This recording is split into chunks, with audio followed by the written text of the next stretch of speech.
Alors apparemment, selon une étude du MIT, eh bien, en ce moment, la rentabilité de l'IA dans les entreprises, pour celles qui l'utilisent, serait de zéro pour 95% d'entre elles qui ont essayé d'en faire quelque chose. Je vais vous montrer cette fameuse étude et puis on va voir quelles en sont les vraies conclusions. Comme ça, vous pourrez vous faire votre propre idée.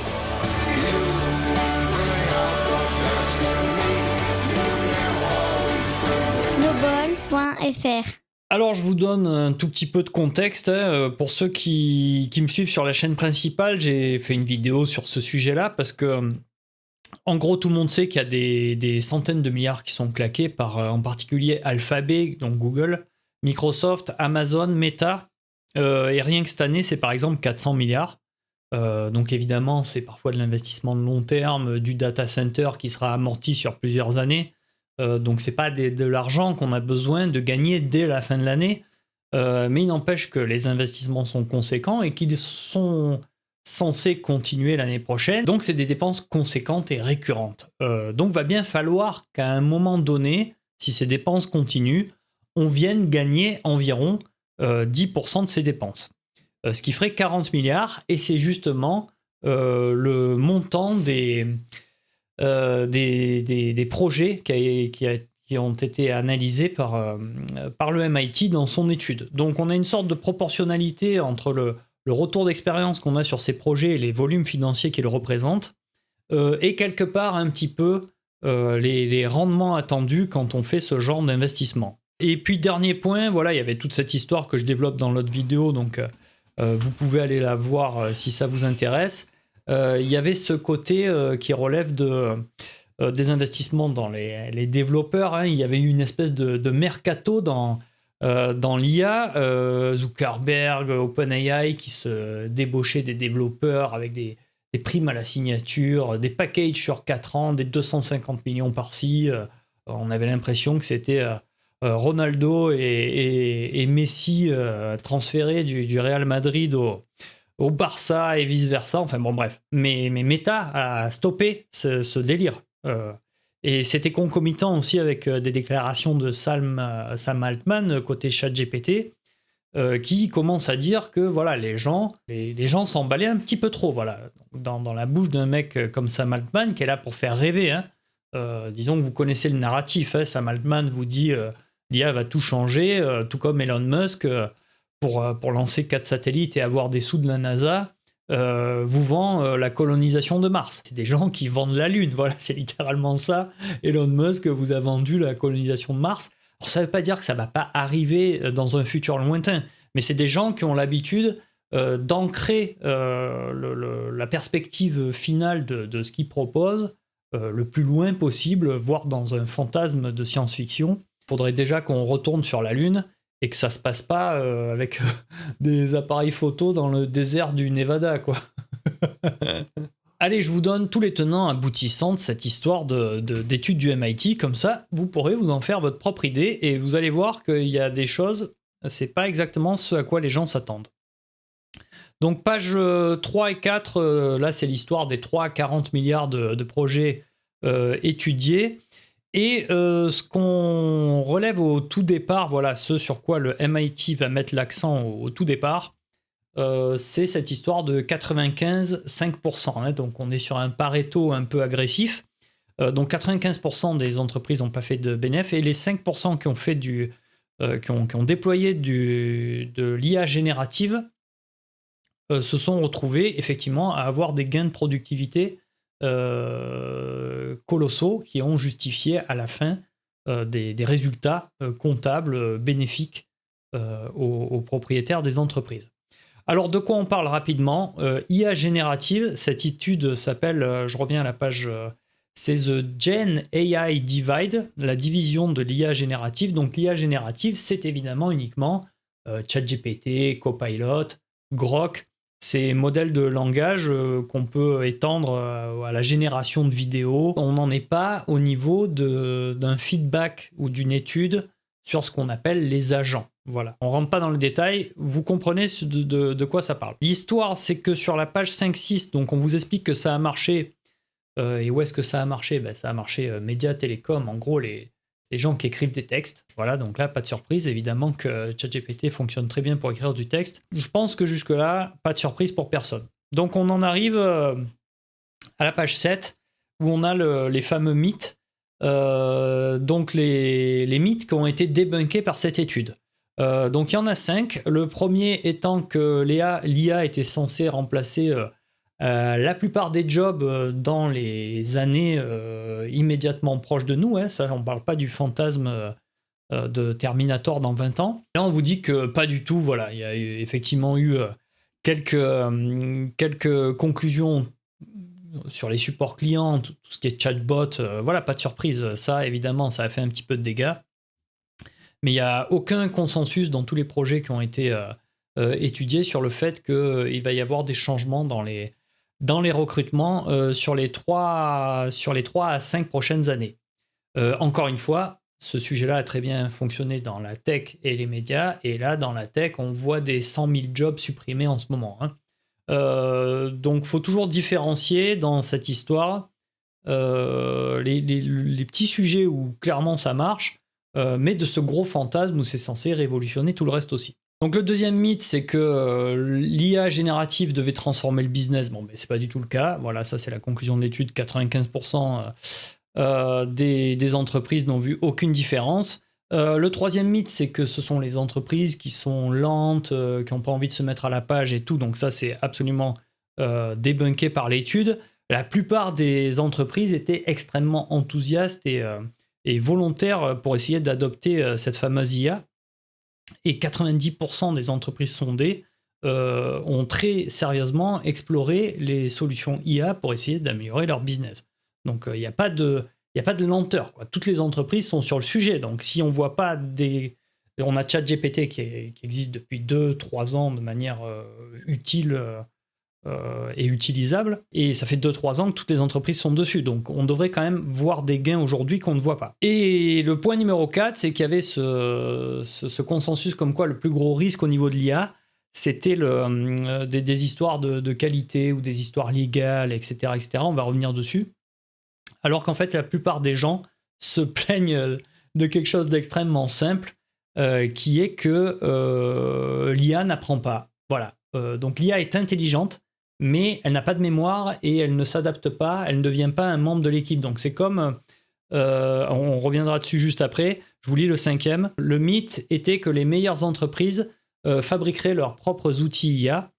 Et en fait, on se rend compte de l'inverse, c'est que la plupart des entreprises qui ont essayé de faire de l'IA en interne plutôt que d'acheter des outils commerciaux sont les entreprises qui réussissent le moins à utiliser l'IA. Que veulent dire tous ces points ? Pour résumer, c'est assez simple pour tous ceux qui bossent dans des grands groupes ou qui connaissent ce milieu-là. Moi, à titre personnel, j'ai été formé ingénieur grandes écoles. Je connais quand même le corporate, je connais un petit peu le côté grandes entreprises du CAC 40, je sais comment ça tourne, je sais ce qu'on attend des gens là-bas, évidemment plutôt sur des sujets techniques ou managériales techniques.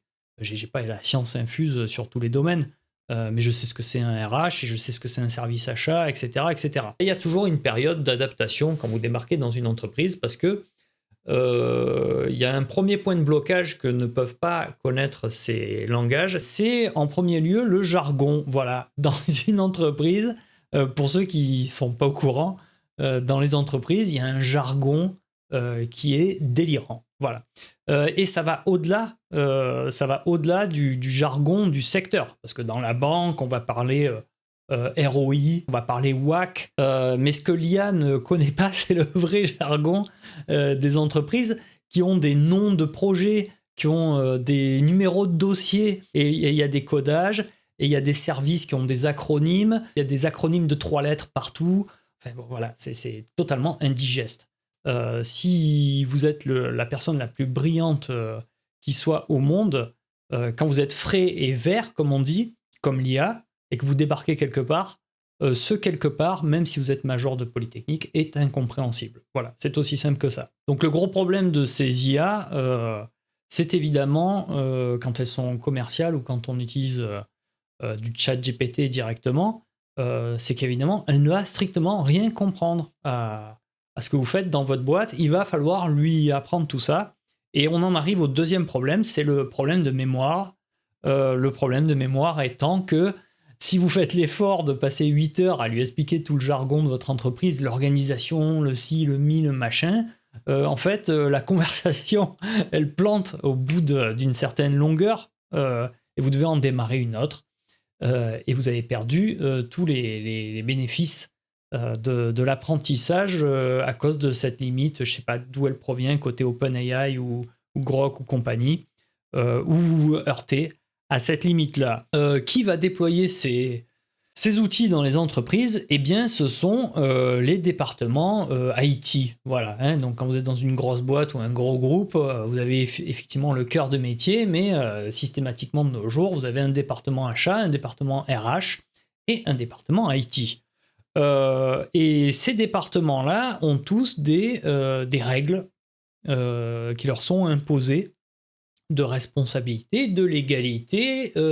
Et pour l'IT, la règle prédominante depuis des années, c'est évidemment la cybersécurité, la protection des données, la sécurisation de l'intranet. Donc vous pouvez prendre le pari que dans tous les groupes où il y a un département IT, le choix sera naturellement de faire un déploiement interne. Et malheureusement, c'est celui qui marche le moins bien. En médecine, si je dis pas de bêtises, il y a 10 ans, quand Microsoft voulait aider la médecine, tout le monde gueulait pour dire qu'il était hors de question que Microsoft ait accès à la vie privée médicale des gens. Voilà, donc c'est aussi simple que ça, ce concept-là n'a pas changé. Depuis, on a mis la CNIL, on a obligé les données des sites qui sont en Europe, je crois, à être hébergés sur le territoire européen, etc., etc. Donc ça, c'est des sujets qui sont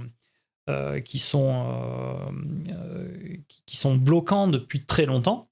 Et puis, la page 8 et 9 vous explique l'inverse. Voilà, vous explique que en fait, il y a justement cette clause des départements IT qui est imposée aux salariés de vraiment respecter la vie privée des entreprises. Et puis, vous avez des salariés qui, pour leur confort personnel, vont aller évidemment faire du chat GPT dans leur coin, qui représente une espèce de shadow IA, de fraude, de travail au noir de l'IA. Mais du coup, comme ça relève d'initiatives personnelles, en fait, le salarié, lui, il va améliorer son quotidien sur l'écriture d'une dizaine de mails, il va gagner 20 minutes, et puis en fait, il va le dire à personne, il va continuer à faire à peu près la même quantité de travail dans sa journée produit en output, mais il va en profiter peut-être pour faire 2-3 pauses café de plus ou récupérer ce temps pour lui. Voilà, c'est aussi simple que ça. Page 14, 15, 16, 17, 18, voilà, je vous résume un petit peu ce qui est sur ces pages-là, qui pose en fait un problème avec ce que j'ai dit au préalable. C'est que ces fameuses entreprises qui réussissent à être très productives avec le déploiement de l'IA, elles le font sur des workflows très précis. Donc, qu'est-ce que ça veut dire ? Ça veut dire qu'elles sont sur un sujet de niche, parce que vous ne pourrez pas faire ça dans le conglomérat de Warren Buffett, où il y a 350 000 employés et je ne sais pas combien en constellation d'entreprises rattachées. Et on se retrouve avec des entreprises qui, justement, font le choix de partenaires commerciaux. C'est-à-dire qu'ils ne font pas l'installation de l'IA en local. Donc, pour conclure sur cette barrière de la vie privée, et qui est un peu à la fin, hein, c'est la conclusion de l'étude. Elle est exactement là-dessus. Donc la principale recommandation à la fin de l'étude pour que ça fonctionne, en numéro 1, c'est que les entreprises arrêtent de construire leurs projets IA en interne et privilégient des partenariats. Alors que c'est malheureusement le point le plus bloquant de tous, puisque j'avais fait une vidéo React sur Google où on voyait où ils en étaient au niveau de leur téléphone portable Pixel. Évidemment, ils montraient beaucoup des nouvelles fonctionnalités prises en charge par Gemini. Et ce qui était frappant dans leur démo event là, avec Jimmy Fallon, c'est que, en gros, ils revenaient toujours en annonçant une fonctionnalité. Il y avait une espèce de voix, là, comme on a à la fin des pubs, qui est là pour les mentions légales, comme on dit. La conversation n'est pas enregistrée, ou nous garantissons la vie privée, nous garantissons que tout ceci est privé. Donc c'est ça le sujet, voilà. Parce que si vous voulez que l'IA aille fouiller votre téléphone portable Pixel, en fait, quelqu'un a accès à toutes vos données, quoi. Donc il y a ce paradoxe et qui met Apple dans la mouise, puisque Apple, eux, n'ont pas développé l'intelligence artificielle en interne jusqu'à présent. Je ne sais pas trop où ils en sont. Mais je sais qu'il y a du partenariat avec ChatGPT pour leur Apple Intelligence. C'est ChatGPT qui est délégué aux États-Unis, et en Chine, c'est Alibaba. Et que du coup, c'est ça qui bloque Apple aujourd'hui pour rattraper son retard, c'est que la promesse d'Apple, originale de Steve Jobs, qui avait été mis au sommet de la promesse de l'iPhone, promesse commerciale, c'était évidemment la vie privée, la sécurisation de la vie privée. Eh bien, on est peut-être déjà à une limite d'utilisation commerciale, sachant qu'il y en a forcément une autre après, qui est très simple. C'est que quand bien même il n'y aurait pas tous ces limites-là, il va peut-être y avoir un problème d'agriculteurs qui s'achètent un tracteur. Donc avant le tracteur, vous avez un cheval et vous faites tel tonnage à l'hectare avec votre cheval, et puis vous remplacez ça par un tracteur et par du fertilisant chimique. Et puis, vous multipliez votre tonnage par 100, ou par 50, ou par 20. Je ne sais pas quelle est la proportion, mais je pense qu'on a beaucoup multiplié. Mais à la fin, si vous êtes 20 fois plus productif, ça ne veut pas dire que vous gagnerez 20 fois plus votre vie. Parce que quand vous produisez votre blé avec votre tracteur et vos fertilisants, et que vous en produisez 10 fois plus, si vous vous attendez à faire 10 fois votre chiffre d'affaires, ça marche la première année où vous êtes le seul à avoir le tracteur. Et puis la deuxième année, votre voisin a le tracteur, donc il vend aussi sa production, et pour vous prendre des parts de marché, il baisse un peu le prix. Et puis comme vous n'avez aucun avantage compétitif, vous alignez les prix, et puis le troisième agriculteur investit aussi, et etc., etc. Et au bout de 3-4 ans, ces fameuses promesses d'augmentation de chiffre d'affaires, en fait, s'effondrent parce que tout le monde fait ces investissements-là, et les prix deviennent ultra concurrentiels, et c'est à la fin le consommateur final qui récupère le bénéfice de cette production par la baisse des prix. Voilà, c'est aussi simple que ça. C'est le bon vieux jeu de l'offre et de la demande qui prend le relais dans des marchés de commodité. Et c'est une question à laquelle ne répond pas l'IA, parce que l'IA, n'ayant pas montré de plus-value bénéficiaire pour l'instant sur ce qu'elle a été capable de faire depuis un an, n'est même pas capable de répondre sur la question suivante, qui est l'IA est-elle une commodité ou non ? Les gens arrivent-ils à développer des avantages compétitifs ou non, pour que le bénéfice de productivité de l'IA soit converti en bénéfice que conserve l'entreprise, et pas restitué aux consommateurs par l'offre du jeu, par le jeu de l'offre et de la demande. Voilà. C'est malheureusement là qu'on en est au niveau de l'IA. Ça commence à prendre des formes d'investissement massif, sans rentabilité, sans réponse à des questions sur la commodité ou non, si ce sujet-là est une commodité ou non. Donc on n'est pas à l'abri d'une énorme gamelle financière. Voilà, je vous souhaite à tous une bonne fin de journée.